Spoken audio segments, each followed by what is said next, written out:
Hello and welcome back to Boy Girl Mom and Dad. Today is just Mom. I'm Lauren, your host, and today I have my friend Katie. This is episode 48 of the Boy Girl Mom and Dad podcast for the moms with Katie Dickens. Welcome, Katie. Hi, so excited to be here. I'm so glad that we are finally doing this. It's been on our books I and know. we are just making it happen.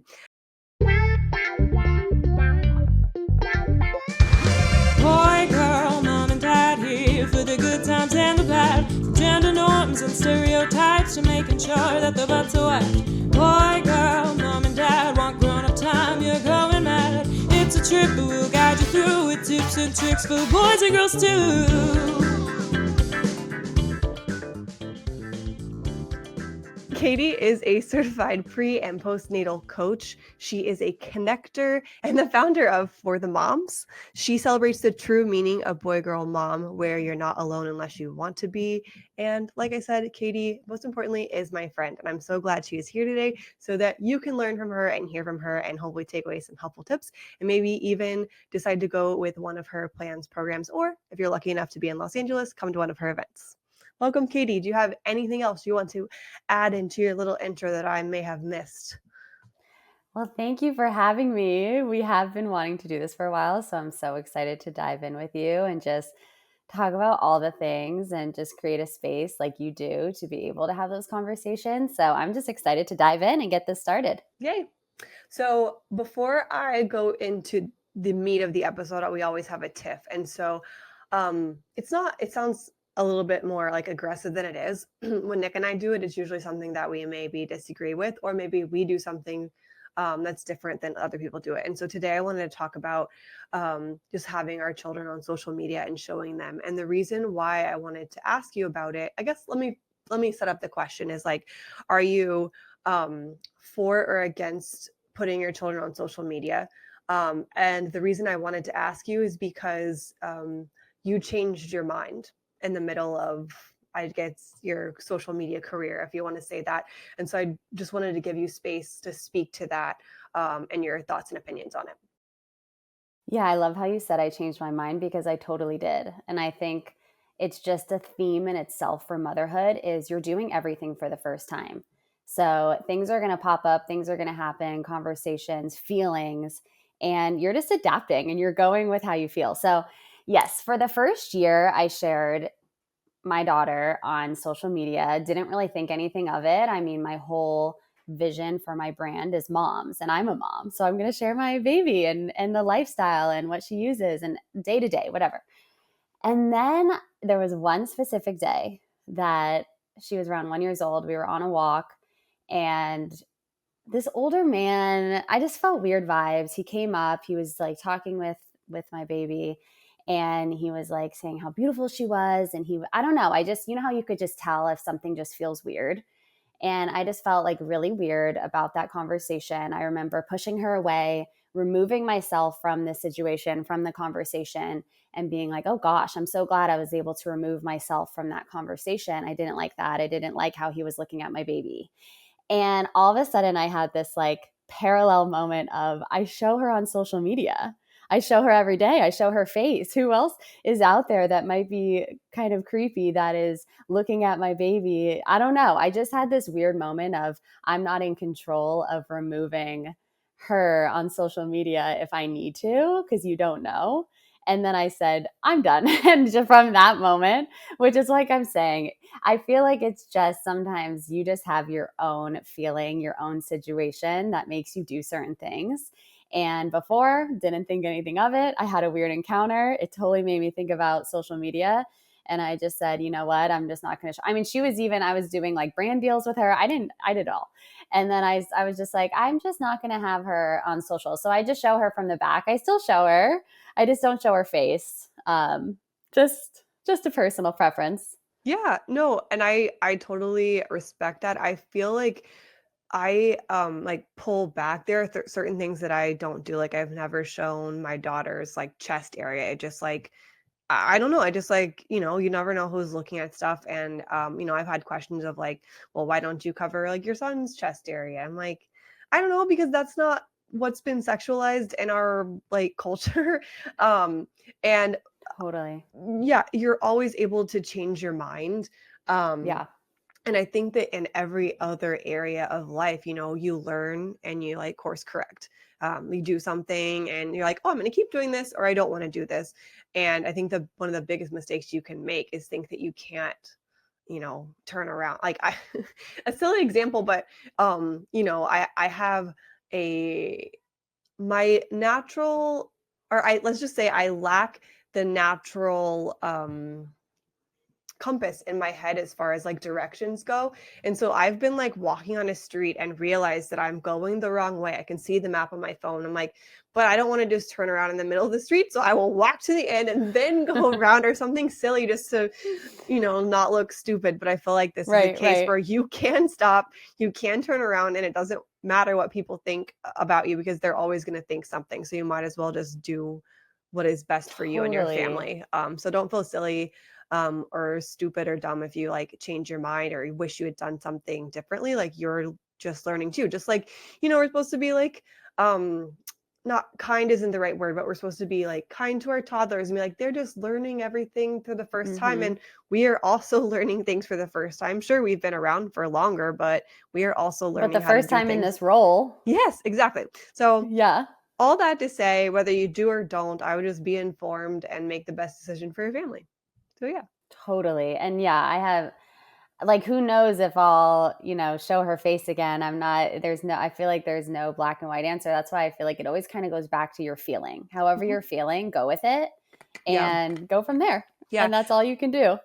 Yeah, I've always had like a gut feeling of like I use affiliate marketing, but I never use a photo of just them by themselves Mm, um to like tag the stuff within like the like to know it app. I will mm, post something if it's like a family photo, but if it's something for them, I will just make a collage out of it or maybe just crop their face because something about that felt funny to me too.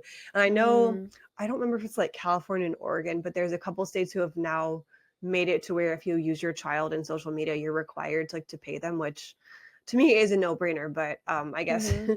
not everybody necessarily thinks that way. But yeah, do what That's you so want to do what's best for your family. Okay, now that we've dove into that topic, let's get to know a little bit more about you. Katie, can you tell me your background in general and then kind of how that led you to creating For the Moms? Yes, yes, I'd love to. So, my background is actually in education. I got my teaching credential over 10 years ago, and I have been either in a classroom, working remotely, building curriculum. I even traveled for a while and taught at conferences and schools for social emotional learning. So, I have like a big background in the education world and just the idea of teaching others in that format. But it wasn't until I guess now over a year ago when I really became a mom and realized there are huge gaps in the prenatal and postnatal space. And I was someone that had a very, very difficult pregnancy and was very low mentally, just through challenges that I had. And so when I was coming out of that and when I was kind of looking at my motherhood journey and looking at our home and how the home felt, something felt off because I was so low. And so I wanted to dive in and really transform my mind and body for postpartum, which led me into this beautiful journey of getting certified and diving all into how can I fill gaps in motherhood, because unfortunately there are some, and a lot of people don't have time to do hundreds and thousands of hours of research to feel like they are certified and an expert in a certain area. And so I kind of wanted to dive in and just fill those gaps. That's amazing. I'm so glad you did. Now that we have more of how you feel about kids online, I want to talk about you online. What is your background and how did it propel you to where you are today and creating For the Moms? Yes. So my background is actually in education. I don't have my background isn't in the event space, isn't in online programs, even the postpartum workout space. It was all in education. I have over 10 years of teaching experience, being in a classroom, working remotely, working for curriculum companies and traveling and speaking about those curriculums. But it wasn't until I became pregnant for the first time. And I feel like something just happens when you become pregnant, when you become a mom. Like your eyes just open to this whole new world that you didn't even know was there, because you've never been in that position before. And I would say the biggest thing for me was noticing a lot of the gaps I saw. There were so many gaps of just the mental. I would say the biggest was the mental space for pre and postnatal. There's so many silent thoughts that go on in our mind when you're pregnant and when you're in postpartum that aren't really talked about. A lot of it is like, go right to the workout, go just move your body. And yeah, I think that's incredible, but why we have to start in the mind before we can get to the body. And so I would just say more like when I was going through that process myself, I have that education experience. So I'm like great at work making lesson plans and curriculum. Like I understand that space. So I think I just kind of took that space and was like, I need to create something for myself first. I want to get certified for myself first to see if there's really something there. And once I just saw a lot of success in my story, I turned right around. I was like, we need to get this out there to the moms, and started with the online program, and then it moved to in-person events. It's so evident that you have a background in education, just like curriculum like that, because you're so good at it. Do you have Mhm. a pinpoint in time where like that's when you created For the Moms, or did you think about creating this and then name it? Or can you share what exactly, when exactly you or can you share what exactly it is? Because Yes. it's multifaceted. It's not just one thing. Yes. So it started with the online program Hmm. was step one, was me seeing a gap that there was a lack of mind and body connection for postpartum, because that's what I needed. And so once I was able to fill that gap myself, create a program, start working one-on-one with moms, I actually remember the exact day. I went to an event in Hidden Hills and I was invited. It was a beautiful wellness event. You know, LA has so many events. That wasn't a surprise, but there was something when I was at that event, I was looking around and I was like, I can do this. I can create this space, but not only just create this space, but I could do it for moms. Like moms need this. It was a general women's event Hmm. and it was incredible, but I was just like, this is what moms need. And I remember I was storying it and I was storying the event, and multiple moms were DMing me saying, moms need this. Moms need this space. And I was like, I know, I was thinking that. I'm And working on it. I was like, I know. And I remember at the event, I went up to Dom, who runs community for plunge, and I connected with him. Me and my friend were the only ones that did a plunge that day, because it was actually chilly and in the shade, and it was like a chilly day. And we did the plunge, and I remember talking to him and I was like, I want to stay connected with him because I want to do something in the wellness space. He's incredible. I got to keep his contact. Went home, talked to my husband, who's like big in the branding space. He has like the big vision. Hmm. I come with like, this looks incredible. And he's like, this is how we're going to put it together. And he had great ideas. And I connected with Dom. I was like, let's do an event. I want to do it for the moms. I just kept saying for the moms. I want to do it for the moms. And he loved it.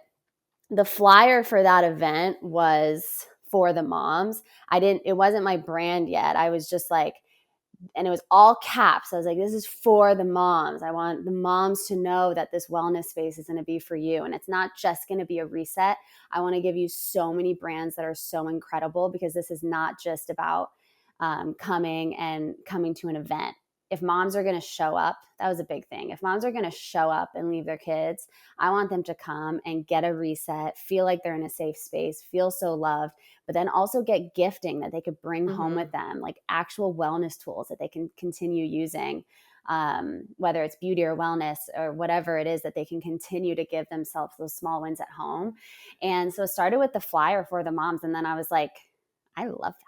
I love for the moms. And so I took that and turned around right away and did the LLC, got the website. I was like, we're making this a brand. I just went all in and said, we are doing this. And It was incredible. That's so cool because I remember that first event. I wasn't able to go to it, but I remember the first event. And so I before you said it, I was like, "Oh yeah, it was a plunge event." And you had I forget who all did it, but you for sure did a collab with Show Me or Moo Moo on there. So when she says gifting, she means like gifting. It's good gifting. There's always good gifting there.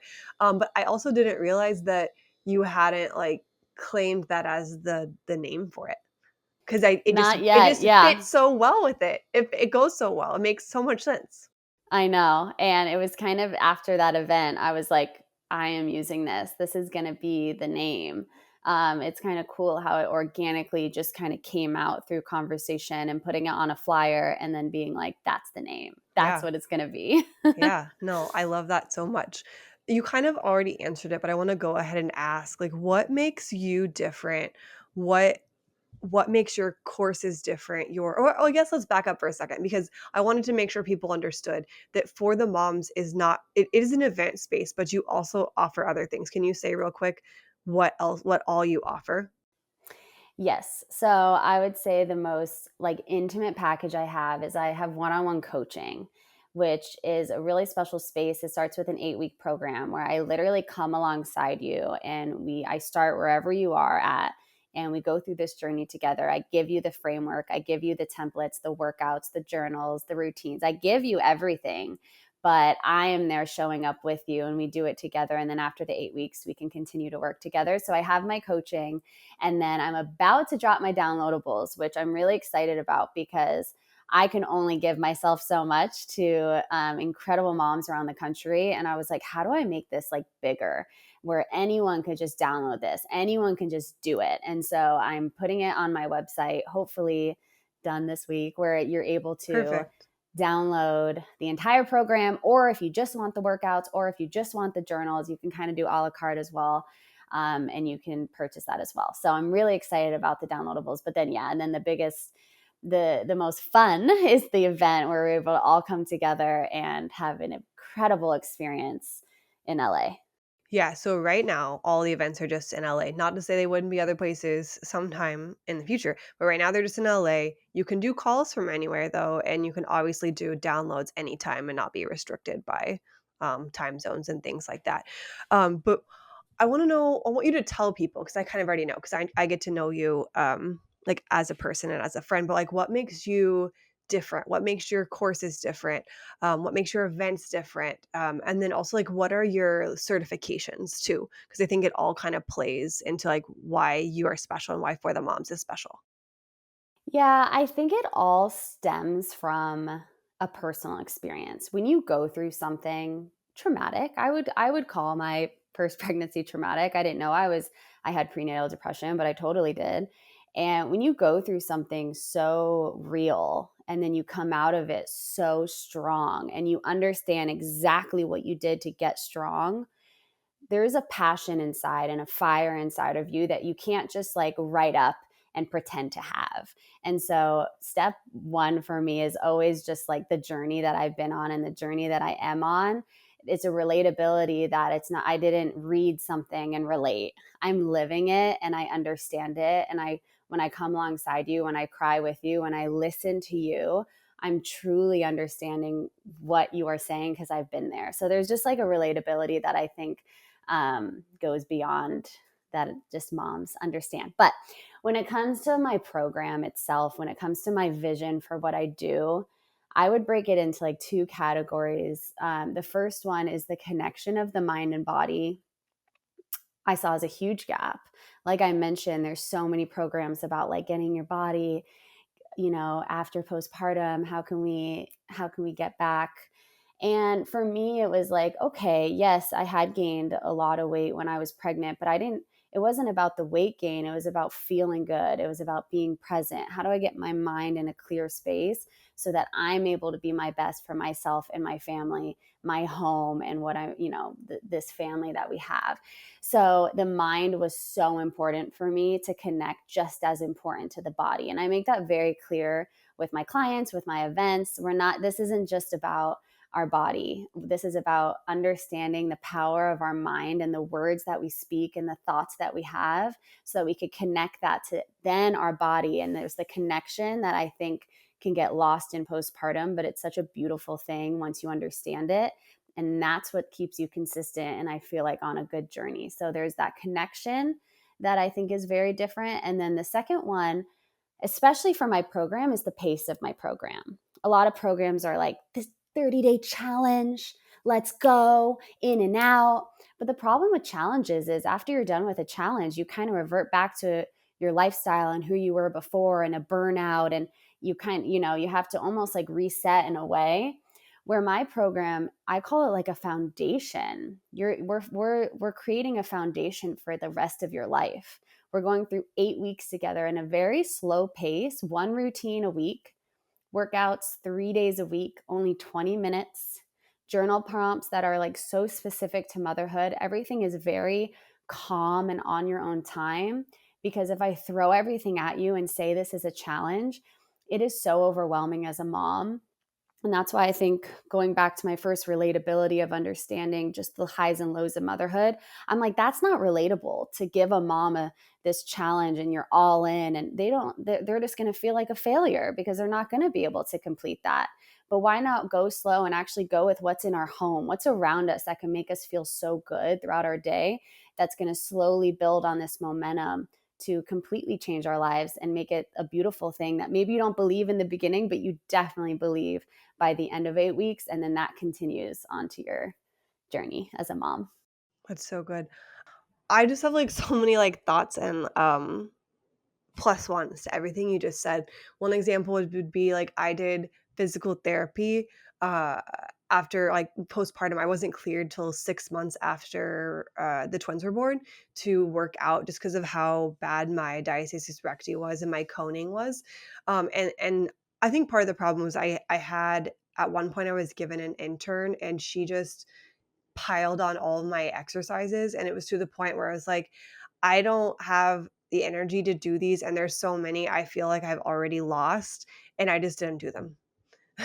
Like maybe I did a Totally. couple like breathing exercises, but I just couldn't. I was so overwhelmed. So I know like maybe one thing a week feels so like minimal and like does it even work? But like you said, everything starts in the mind. And someone could look good on the outside but not be great in their mind, and even postpartum, and it's all connected, and it's still, you can still look like you bounce back and not be healthy.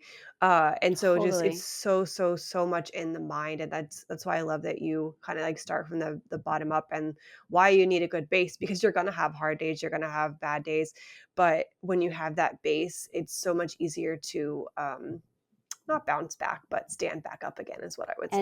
And just be consistent in it. Understand that, okay, this is a lifestyle that I want to have. I don't feel like I'm in this challenge where I'm just, I'm pushing till the end and then I can kind of go back to what I was doing. No, this is sustainable and I can do this. And I feel so much better when I show up in small ways throughout my day. And we're just slow, and you literally, you have to like relearn and like you're reteaching your mind Yeah. certain things that might seem like, well, that's so obvious. Okay, it might be, but let's get there so that you are consistent in it. Yeah. And like I would say like when I was post like very soon after the twins were born, like in that postpartum stage, I knew what I really like needed to do, but just couldn't bring myself to do it. So I would have loved to have like someone like take me along, where you're just like talking to someone who knows what they're talking about. And obviously, you have fire, you have passion, you have grit and relatability, but you do have credentials. And I know there are quite a few, people out there who runs courses that don't have credentials. Can you speak to why the credentials matter and why someone should look to someone like you who has both the credentials and the experience?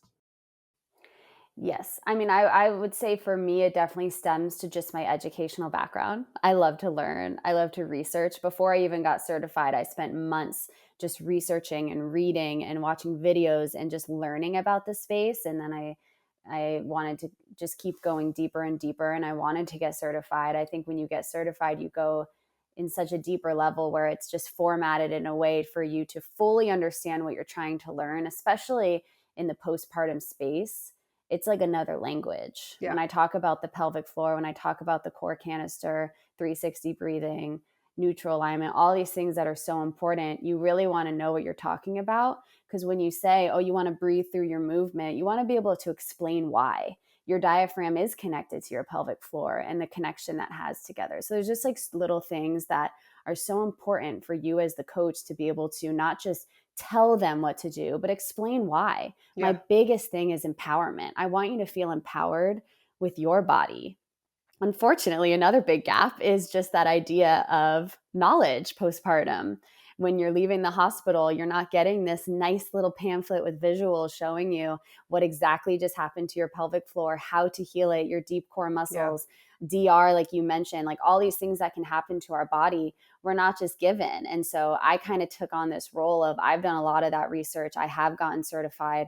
Let me paint this picture for you for what is happening to your body right now so that you feel empowered. I think that's like such a big one. But then I also think there is a huge connection to the certification and the passion.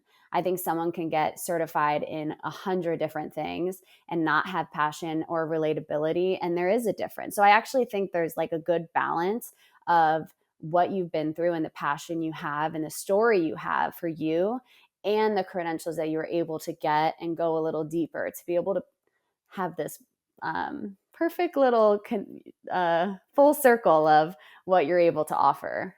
Yeah, it's so wild to me. Like, I had a C-section, and like that's just not even something that comes with mandatory physical therapy.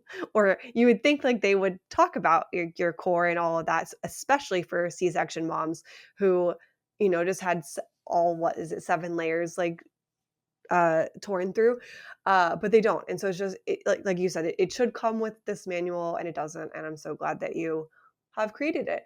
Um, can you walk us through, maybe not what a day in the life looks like for someone on like your highest tier program, but like what does a week look like? Can you give us that? I guess you kind of already said it, but maybe a little bit more.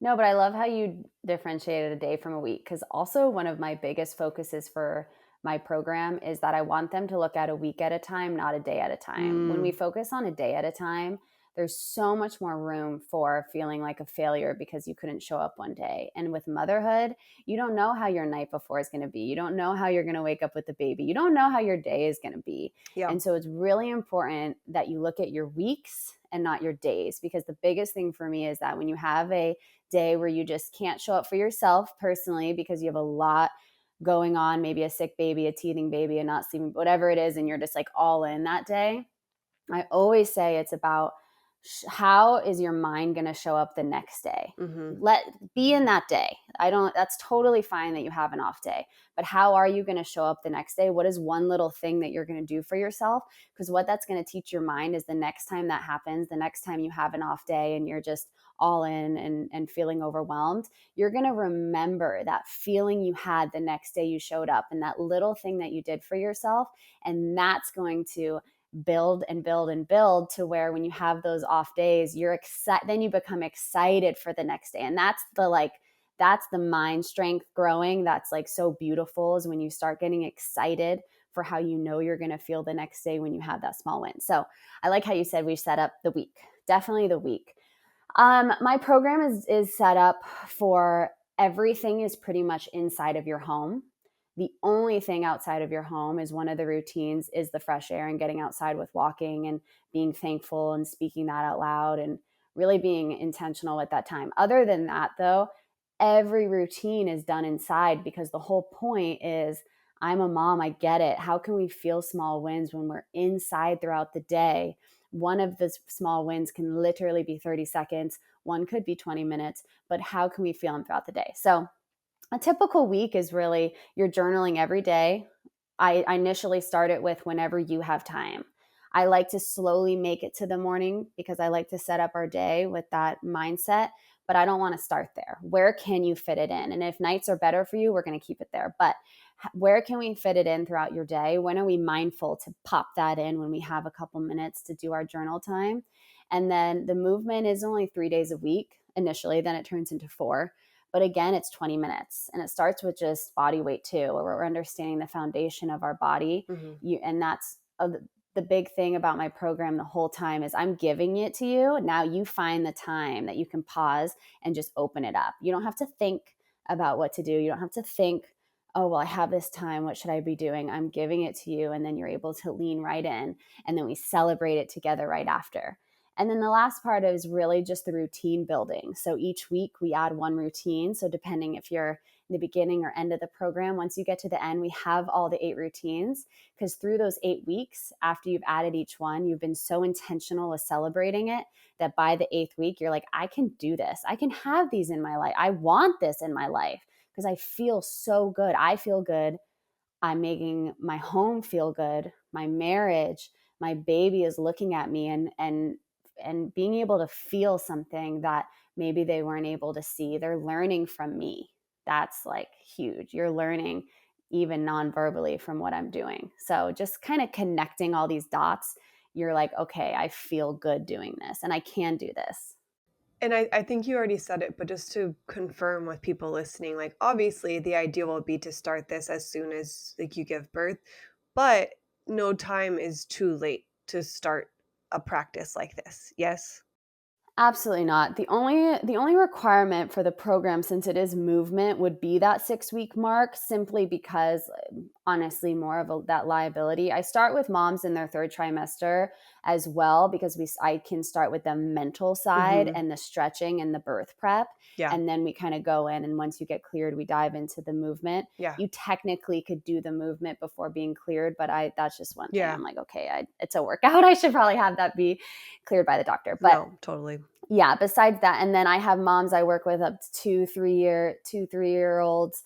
I personally don't think there is any actual time on postpartum. I think it's I think it's so mental. It's like some moms can be just looking down for multiple years surviving, and they look up for the first time and they almost have that same conversation or energy as a mom that's 6 weeks maybe postpartum, and they're looking up being like, oh, okay, like maybe I should focus on, okay, what can I do for me because I'm feeling down. It is not about the time. It's a personal decision of, okay, I feel like I am ready right now to lean in. I don't know what that looks like, but let's do it. I actually had that on my list of questions to ask you because I'm of that opinion too, where postpartum Yeah. is forever. It's not just like the first 6 weeks or whatever they medically define it as, because you're forever changed. Your brain is forever changed. Your body is forever changed. Your life is forever changed. Like you're always postpartum. You can't go back to what you were. No. And it's beautiful. Yeah, And yeah, definitely. it really is something that's so beautiful, but I also think it could be kind of scary Yeah. if you're not, if you're feeling you're just in the trenches and you're just doing it and you're like, oh my gosh, is this forever? Like, okay, Yeah. let's take a step back and Mhm. let me guide you. Yeah. Um I saw an Instagram post the other day that said like drop your tips for moms or postpartum, like what you would have liked to know postpartum. And I sat there and watched it because I wanted to know what they had to say and like if I didn't learn something I should have. And I read it through all of them. I can't even remember all of them, but they are kind of like wanted to make me throw up and just gave me the ick. Um, and so I wanted to know if you had any icks of when you see people give a specific postpartum advice or anything like that. If you see anything that like, ugh, I wish people knew they didn't have to do this or it doesn't look like this. It's interesting. That question is interesting because I feel like the role that I have as a postpartum coach, and I create safe spaces, and I hear a lot. Like I want to know Mhm. what's going on in your mind. So I Yeah. hear a lot. I feel like I've almost positioned myself to whatever someone says, I'm always kind of looking deeper. I'm like, what do you really mean What's by that? underneath? Where are we Yeah. really going? What are you really feeling right now that's making you feel that way? And I like kind of getting in the deeper way of it. So what was my problem, Katie? No. No, you're reading it. I'm saying people that's talking. No, but I would say but something that really bothered me when I was going through my first year postpartum was um behind the scenes, I was working really hard. Mhm. I wanted to feel good. And so in turn, I ended up being the strongest that I've ever been, even before I had a baby. And it was incredible. And I was so proud of myself for the journey that I had been on because my mind it was more in my mind. It was like I was so present and clear and happy. And I was so proud of myself for getting there. In turn, yes, I looked very strong. And so when I would be out and I would see someone, I'd be with my baby and someone would be like, oh, is that your baby? And I'd say yes. And unfortunately, this isn't a one-off, which is why I'm saying this, because it happened all the time, was, oh, you're just so lucky. You're so lucky that you didn't have to worry about weight or, whatever, about postpartum, all these things. And I remember and after a while, it just bothered me so much because I was like, why is that your natural instinct to just tell me how lucky I am? You don't know my journey. You don't know my story. And it wasn't lucky. I worked very hard and I'm not looking for a compliment, but it bothers me that your initial instinct is to just think it obviously has to be so lucky for me because there's no way you would work hard and be a mom and focus on yourself. And it was this really interesting realization where every time I was out, I was like, why? Again, I'm not looking for like, oh, you're amazing. I'm just like, why are you going straight to, you're so lucky? I'm Yeah. like, you don't know how hard I'm working. You don't know what I Yeah. looked like when I gave birth. It was just like so interesting to me that unfortunately with motherhood, it's like, oh, you can't be strong enough to actually go through something and work really hard. That must have just been lucky for you. Yeah. And no, that's so frustrating, especially when you're putting in the hard work and you've created the space. Cause I would say, like, it's not that I didn't put in the hard work, but I just was so in a hole of like, I didn't really start consistently working out until after the twins were one. And granted, you have to remember that they were 6 months old by the time I was cleared to work out, but there was just a lot going on. Like, my sister got married, I had twins, like, Nick had gone back to work full time at that point and didn't have any more paternity leave. Um, so there was a lot going on there, but I probably didn't like to see the things on Instagram that said, like, "Your body was made for this," and, like, remind yourself, like, "You can do it, and it's beautiful because your body birthed the babies." It was like, Mhm. I know Mhm. all of those things, but it doesn't make me feel good. And granted, I Mhm. had like an ulcerative colitis flare come in too, coupled with like um my DR is still working in and just like relearning how to breathe and all of that.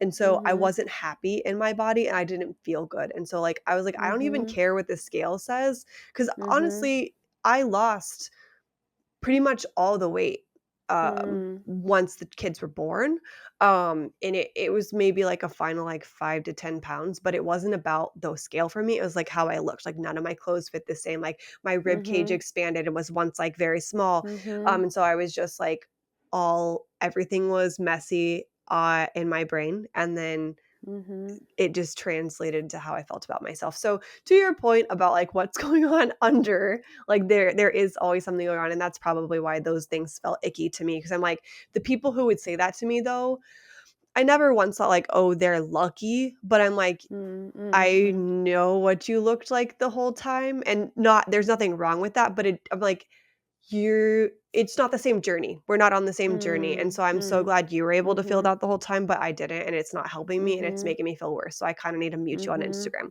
So, anyway, let's just not comment on, because the other thing for me is, like, carried so front, like, you couldn't tell I was pregnant from Mm, the back, and so I had all these comments like while I was pregnant, and then afterwards it was like silence, and I was like, yeah, I know I still look pregnant at this point mm. because my uterus expanded and I had two kids, who were like each almost like about 7 pounds each. So anyway, I digress. There's stuff to work on. I still have stuff to work on, and it's never too late to We all start. do. um Goodness. yeah.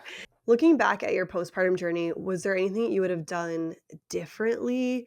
It's a fun question to ask you because when I wrote this question a couple months ago, I didn't know you were pregnant with number two, and now you are. And so, is there anything you're actively doing differently or trying to push for a different outcome, than how you mentally prepared yourself the first go around? It's such a unique question for me because unfortunately, my first pregnancy was very, very traumatic. I had back to back just scares the whole time. The entire pregnancy, whether it was blood clots on my placenta or asthma flare ups or COVID or infections, I was constantly in the doctor's office monitoring baby, holding my breath. hoping that everything was okay. And so in the sense of pregnancy, I feel like I'm almost pregnant for the first time, because my first pregnancy was just, like I said, I definitely had prenatal depression. I stayed inside. I didn't want to move. I had bed rest. I just kind of froze. And obviously, it catapulted into a beautiful postpartum journey. And so it was beautiful what came out of it. But I do feel like I'm pregnant for the first time. And so I am doing everything different with my pregnancy the second time, in the sense of having a strong mind and body. I'm not focusing on, oh, I have to work out hard because I want to look good. I want to move my body because I want to prepare my body for birth and postpartum, and my pelvic floor during pregnancy, to keep it as strong as I can, because I know a lot of pressure is getting pushed on it right now, and my hips. And so in the sense of how I'm looking at this pregnancy, it is like night and day in a beautiful way, because I feel like I'm able to experience it in a way that I didn't know you can. I didn't know pregnancy could be something that's beautiful, honestly. So that's been great. For postpartum, my first postpartum journey is going to be like my inspo. I was like on fire, all in. I was so excited about that journey that honestly, I'm going to use that as my momentum going into my second postpartum. What I did the first pregnancy that I'm definitely going to do this one, which I've already started, but once you get to the third trimester, there's a lot of mental prep that you can do to prepare your mind for postpartum. One of the biggest things I would tell myself first time was, I'm going to give myself grace, of course. I'm going to give myself grace. I know I have to heal. I don't know how my birth story is going to go. I'm going to give grace in those first couple of weeks because I know I need to. But the second I feel a sense of healing, like, okay, I'm walking and not hurting, or I have that little energy, or I'm thinking about it, whenever that is, I'm going to go all in, and I'm going to go in. I'm not going to obviously do everything at once, which is a big part of my program. I'm going to start slow, but all in the sense of I'm not turning back. Like, I'm just going to lean in on this journey and I'm going to do it. And when I look at myself, I'm going to be so proud of myself every time I look in that mirror. I don't own a scale. I never weighed myself. It wasn't about the weight. Yeah. I'm going to be so proud of myself when I look at myself in the mirror. And it makes me emotional, because when I think about the pictures back to my early postpartum, every picture I post, like I did of myself, even if it was just for me, I have like the biggest smile on my face, and I am so proud of myself. I could have like gone on a 10-minute walk or like made a ritual smoothie, and I am like beaming, because it was a mental strength that I was leaning into that I didn't have when I was pregnant. And I just went all in for postpartum. And I was like, I don't care if I don't fully feel this right now. I'm going to say I do, and I'm going to speak it, and I'm going to lean into the word and God and his peace about this season. And I'm just going to do it. And I didn't even give myself an option to look back. And so I'm definitely going to take that energy going into my second postpartum. No, I'm so glad that you have that inspo. Um, Similarly but different. It's so odd, like not odd, but it does feel kind of like taken from you when you have that anxiety in pregnancy. And my first pregnancy was a miscarriage, so going into my twin high risk pregnancy, it felt like, I was kind of like on edge. I had a subchorionic hemorrhage, I'm high risk, but they're checking me a lot more than what is like common. And I was on edge. I feel like the entire pregnancy, just trying to get to the next thing, trying to get to the next thing.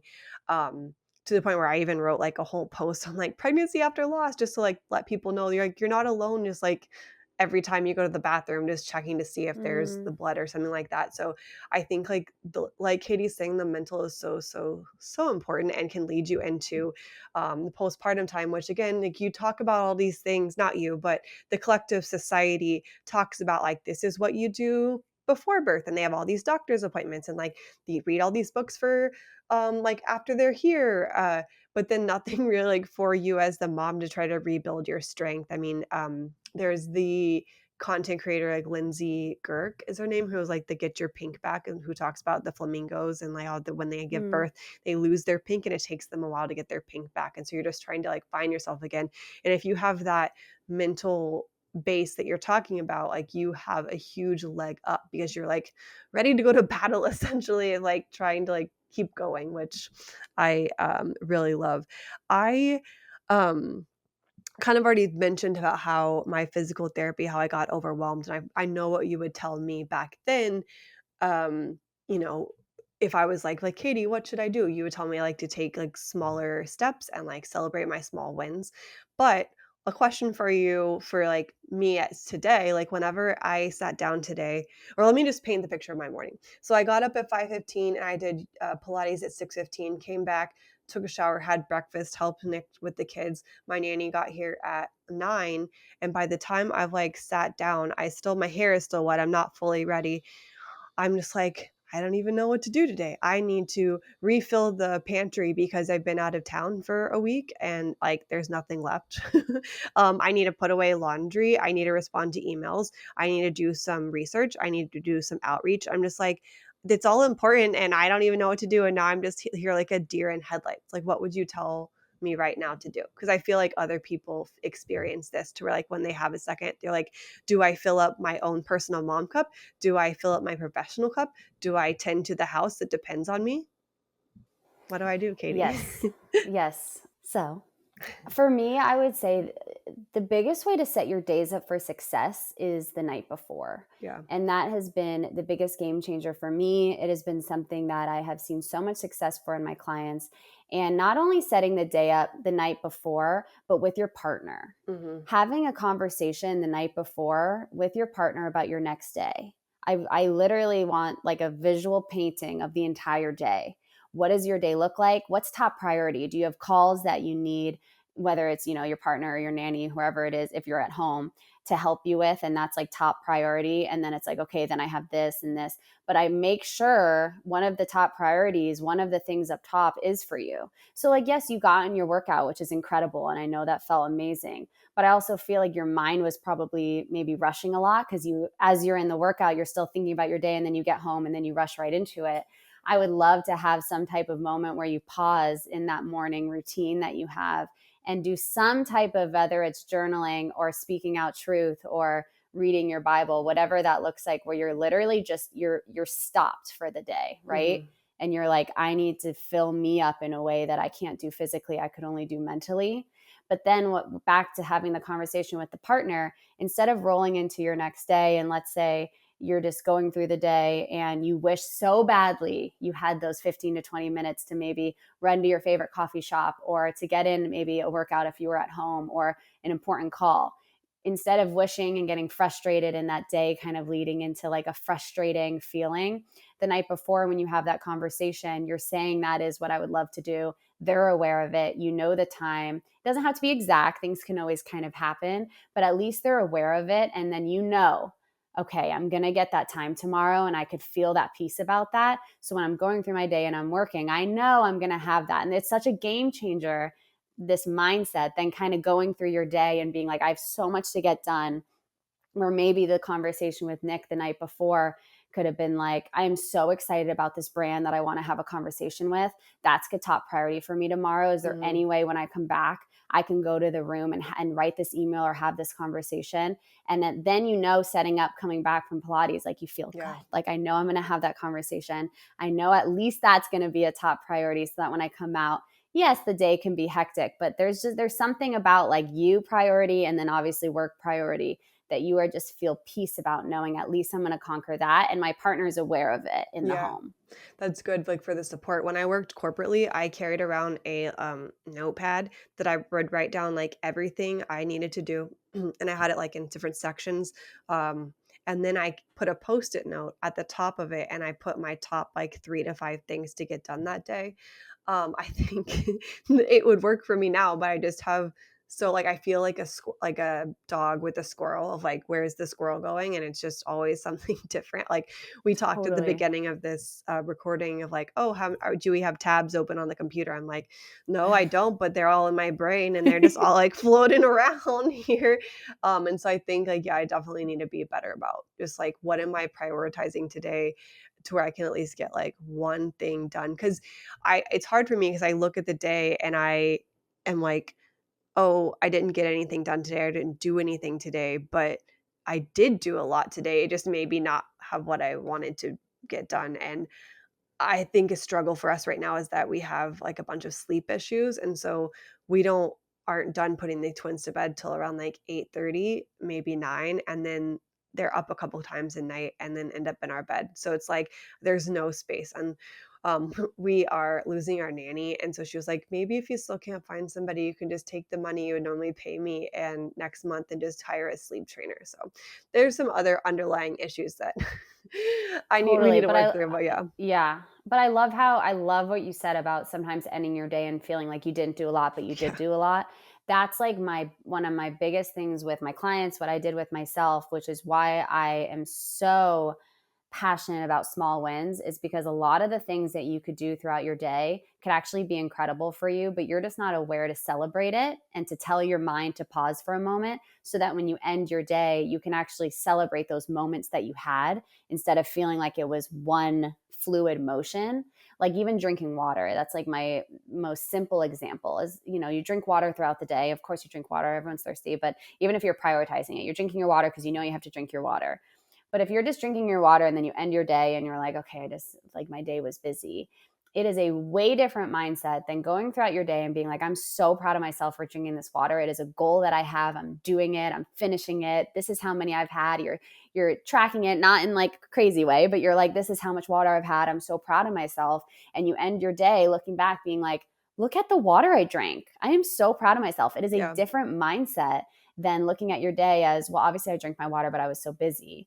And those simple little conversations that you can have with yourself completely can change that day and the next day you have by these little things of being proud of yourself, because I know you do incredible things throughout the day that you could be so proud of yourself for, but you're just looking at the next thing. There's so much going on. You put so much on you because you know you could do so much. Yeah. And being able to pause and be like, I am so proud of myself because I just did this, and really like say it and sit in it and then move on.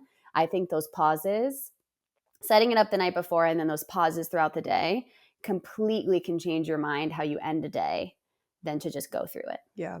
I totally get it. And Nick tells me I don't like, not in a mean way, but that I don't like pause and sit in it enough. And that's really important, to celebrate your wins. And, speaking of water, like I know that I don't drink enough water. I used to, but it's like my mind is everywhere. Like right now, one of my issues also is just like food. Like I have never been one of those people who can just like not eat breakfast. I'm like, give me breakfast first thing when I wake up. Like I will pass out if I don't get it. Yes. But it's also hard because I'm like, okay, I'm eating the twins' scraps and then I'm still hungry, and it's just like not a good cycle to be in. So like that's help that I'm looking at right now is like with the nutritionist of like what I can do better in regard to that. But I want to ask the question that's kind of open-ended of like who needs help postpartum, and I want to ask it that way because I think when we hear like someone needed help postpartum, it may be like postpartum depression or postpartum anxiety, but sometimes these things can present in ways that aren't typical or the ways that are discussed. Like I do think I had anxiety, but I didn't really know that I had it because like it didn't present like other people. Like I didn't, think I was going to drop a knife on my child in the kitchen or something that specific. Um, but so I know that I'd already just kind of answered the question, but who needs help postpartum? Like, No, I love that question because you even kind of were answering in a sense of like you don't know until you know. You don't even know how to define things sometimes when you're in it. I wouldn't look at it as who needs help. I would look at it as the support. Support is so needed during postpartum simply because you all of a sudden go from feeling like you are the absolute only one feeling this and going through this to having a couple conversations with moms, and all of a sudden you're like, oh my gosh, this is normal. And maybe it's not normal, but it's like you're going through it as well. Yeah. It's human. And I'm just like, how beautiful that I love to say like the biggest things for mom connection is sometimes you don't even need to say anything because you're just in the presence of moms and you're just like, wow, okay, you get it. But to go a step deeper is this support, this community aspect of everyone. You don't know what they're going through. Like you kind of were mentioning, even if they look like, they look good, what's going on in their mind, that doesn't mean that they're necessarily feeling okay or doing okay. And Like when I was pregnant, I didn't know I had prenatal depression, but looking back, I'm like, I totally did. And if I would have had that support of, hey, Katie, I think you're depressed right now, and let's talk about that, it would have been such a different conversation than me just like grinding through it and being like, well, no one else is going through this, so I just have to do this. And the same things for postpartum. I think it's such a beautiful space to be able to have conversations and know that other moms can simply just relate by being a mom and caring about you, because we're all in this together. Yeah. Speaking of like support and that all around, because I think something I would do differently is just kind of like guard my, I don't know if like keep my support small, but maybe Hmm. guard my boundaries or something. I don't know, Mm, that's probably not the mm-hmm, right word. Better, mm-hmm, just to keep out the noise that I don't need to hear, because it was such like a special important time, but also just like hard time. And like I'm so glad my OB asked me, but like I I didn't think that I was having extraordinary pain with my C-section, but to your point about like, oh, just everybody does this. Like I remember people telling me like, oh, it's kind of like burning, blah, blah, blah. But then like I had a conversation with her and she was like, no, it shouldn't be hurting like that. Let me see it. And I mm-hmm, had pooled blood and I had a mm-hmm, platelet issue. So like it connected and it made sense that like, oh, cool. So this isn't normal, and I guess I should have said something. mm-hmm, But like always mm-hmm, saying something, and that's part of why like my mm-hmm, personal brand, like before I started Boy Girl Mom, my Elements of Style brand, like I mm-hmm, talked about things because about, constipation and hemorrhoids and mm-hmm, miscarriages and things like that, because people weren't talking about it. And if I could make one mm-hmm, person feel not alone, then I was like, cool, like mm-hmm, that's really great. And I've done my job of connecting to mm-hmm, people. It was never about like the affiliate sales and brand deals and cool travel collabs I've gotten to do. Is more so like I love touching people and connecting in that mm-hmm. way. But back to the support. I love what you said. It's not that it is about the support and not like the help, but we need like with us, not just for us.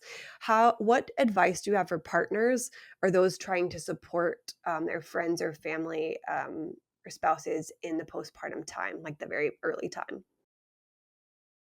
Yeah, for partners, I kind of go back to what we were talking about, setting up our day. Hmm. Communication in itself just changes when you have a baby. Everything is new. It's new for your partner just as much it is for you. And I think sometimes I would say the biggest arguments or the biggest frustrations I would have early on was Reese not knowing in my head what I was thinking. I Yeah. was like, but I was thinking that it would have been really nice if whatever. And so I think such a game changer for us, which has been really beautiful to see in my clients as well, is there's something about a night before conversation, because it's Mm. not like let's set up the week. No, Yeah. every day is different. Yeah. And it's not like let's recap the day. Yeah, we can. But there's something about let's look at the day ahead and what would give you joy? What Mm. would you need from me? What would be something amazing that I could do for you tomorrow? Or what's a priority, like we talked about, that you need me for? Mm. There's something about that allows you to have the conversation of, oh wow, it would be really nice if I was able to run here really quick or do this, or if you helped with the baby this way, or if you did Yeah. this. There's something about that conversation that doesn't naturally happen sometimes, that doesn't naturally come up of let's look at our day ahead and let's talk about it, that I think could be something really beautiful. um I think communication is like, it just, everything is new when you become a parent. I still remember in our like premarital counseling about unmet expectations and that being like a huge like source of fighting, and so it's obviously only amplified when children come into the picture. And I will say there is stuff like Nick didn't understand and then now gets that he didn't get then, but I think he did always like push me in the way to give me that space that I needed, and still to this Mm-hmm. day does that. And he was the one, and if someone tries to take this and clip it and say that he told me to go work out, then fine. Everybody who knows Nick knows that that's not true. But he was the one who pushed me to go and take time for myself and work out. Like that, he made it like when 100%. we did our like New Year's resolutions for 2023, I guess that January, he said you need to take some days and go work out. I know what you're telling me right now is you're not happy with your body and you need the mental clarity. That obviously makes you like working out, yoga makes you happy. Go do that. It's going to help with all that.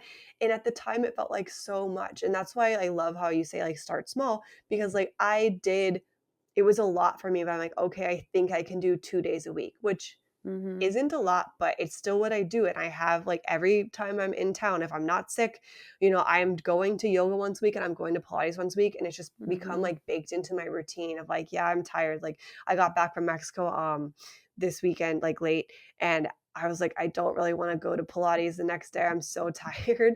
But I was like, I know I will feel better after I go. And because it's part of my habits. Like I work out Tuesdays and Fridays. So I would just voice things, don't keep it in your head, and just make sure your partner also knows what you're wanting, because they can probably help push you towards that.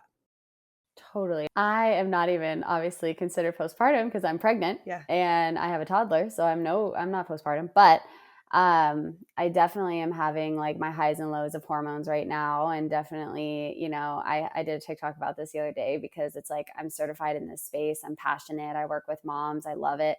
That doesn't mean this is easy for me. It actually means the opposite. It means because it's so hard for me and because I have such a strong passion is why I lean in and work with people, because I understand the lows. I don't All know, that Katie, said, maybe you're just lucky. I don't know that you work at it. I think you're just lucky.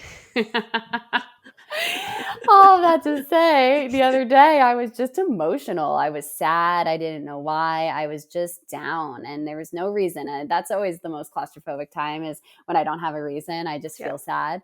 And Reese was like, okay, you need to go out, go to a coffee shop, have your time. Like just go have a moment.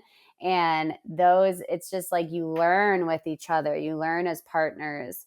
He didn't say, and I love family time. He wasn't like, let's all go out and do something. He like could tell that like I had been home for back-to-back days doing so much with Denny and work. And I was just kind of like on overload. And he could tell, you need to remove yourself and just have a moment and like have fun for a second. And I think that's another big part of just kind of learning from one another and having those conversations of like just knowing your partner and knowing when, to be selfless in those moments and say, okay, you need a minute. We don't need to get deep about why you're crying right now. It could be hormones. Why don't you just remove yourself and come back? No, I think that it's so good when you know each other well enough to be like, no, I'm going to step in now and you should go like take a break or whatever, in a nice way, We also like talk similarly with the twins about this of like, you don't always have to have a reason to be sad. Sometimes you just feel sad. And earlier this summer we went to Florida and we missed our flight, like the first time Nick and I have ever missed a flight, and obviously the first time we missed it with children. And like I was just like crying on the floor because we were trying to meet my parents and my sister and her husband for a 60th birthday trip for my mom. And I'm like, we're gonna miss the whole first day because that was the only direct flight to Florida. And I'm just like crying on the floor, and Cypress leans over to me and says, "It's okay, Mama. You're going to feel better soon." I'm like, no, I won't. No, I didn't say that. But I'm like, okay, well, at least I'm doing something right. If I miss a flight, that's wrong. But at least I'm doing something right with you. Yeah, the emotional intelligence that we could teach our little ones is such a game changer. Yeah. And I think that is something for you to personally celebrate, because in the chaos of a day, being able to take the time and teach those little moments to them, they don't forget that. And it comes up in the best ways sometimes for us to be like, wow, okay, I did that. I did that for my little one. Yes, it's always just good to think back and like, okay, I did do something today and I did do some of it right, and having like a positive impact.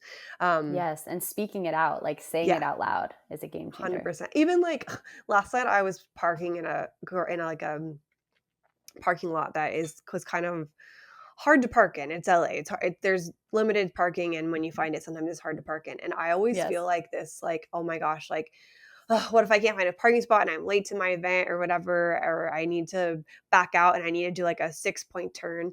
And I was like, I literally was saying out loud, like, I can do this. I'm not in the way. I'm taking up the space I can take up and I didn't get flustered. I didn't just like stop, but I easily could have. And that in the past has flustered me. So there is like, there's power in speaking it out, especially like as an example for your kids. But something that you are so good at is gifting moms, and you always are trying something. And so I wanted to know if you have something, a brand, a product, or something you're loving right now that you're trying out.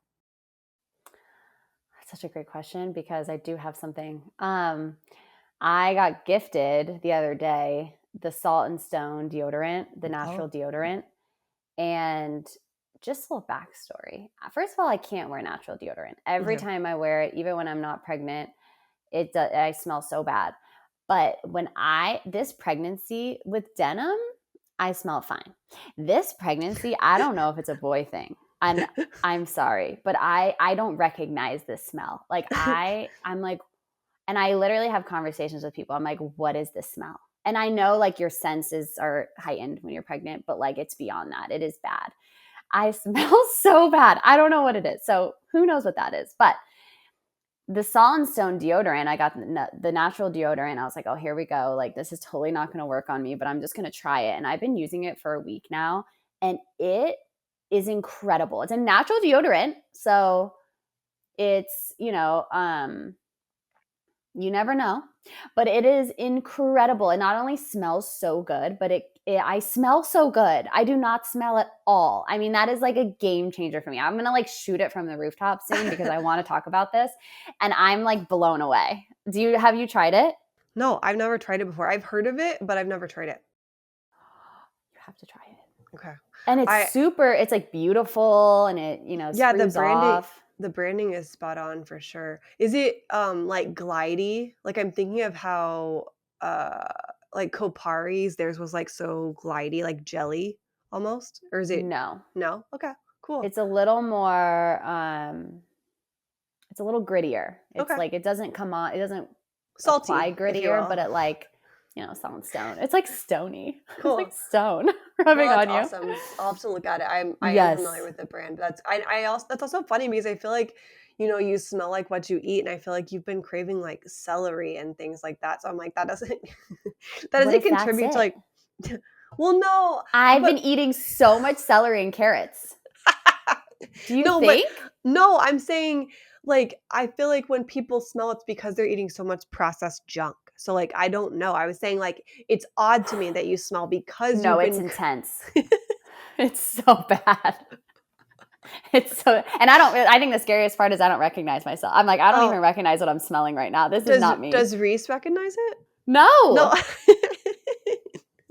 Like, but he won't even, like, he doesn't even like, Yeah. it's like I'm in this little bubble, and it's like I can't Oh. break out. I'm like, it smells so bad. I wonder if you could have you ever done, like, an armpit detox?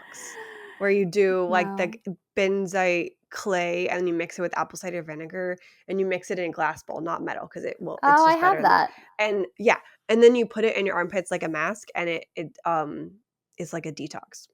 I don't know, Oh, might be maybe worth a I'll try try it. Well, next now I time don't you need to try it because I have Yeah, the now you Salt don't and need Stone to. now. I smell amazing, and I mean, it's like a game changer, truly. I'm Yeah. so glad you asked that because I've been like loving that. Well, thank you so much for coming on today, Katie. I'm so glad you came on. You are a wealth of knowledge, and I hope everybody has learned at least one new thing. Can you tell us how we can reach out to you, find you, follow you, all the good stuff? Yes, thank you so much for having me. Like I mentioned in the beginning, this is such a beautiful space to be able to come together and have conversations that maybe you wouldn't normally have, but they're so needed. So, thank you so much for having me. How you can find me, I am very active on social media. A lot of my conversations are even through DM. So Instagram is big for me, Fit by Katie Dickens. But I also have For the Moms online, which kind of showcases the online community that I have through Facebook. It showcases past events. It shows the downloadable programs that are coming soon that you can purchase. So the website is kind of a one-stop shop, but on Instagram too is where you can Yeah. find me and say And hi. what's your email address? Oh, and then of course you can email me. So email is fitbykatiedickens@gmail.com. Perfect. Perfect. And do you have any upcoming events Are you working on any? Are there going to I be any? am. I okay. am working on the next event right now. It is going to be absolutely incredible. I only want the best spaces for moms to be able to come in and get that mind and body reset. So hopefully within the next couple of weeks, I'll be able to start doing some teasers and show where it's going to be and what it's going to be, because it is going to be so good.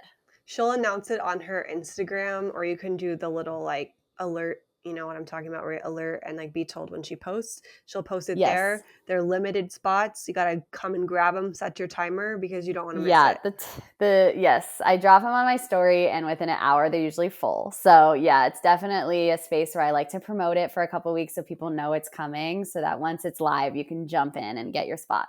Yep. All right. Well, thank you so much, Katie. Thank you for being on the Boy Girl Mom and Dad podcast. And we're so glad you're going to be official Boy Girl Mom. I am. Welcome to the club. Well, I'm welcoming myself to your club. Yes, welcome to the club. I'm so glad you're here. Thanks for listening, y'all. See you next time. Thank you. Bye. Bye. Boy, girl, mom, and dad. Gotta wash those butts together. It's a trip, but we'll guide you through with tips and tricks for boys and girls too.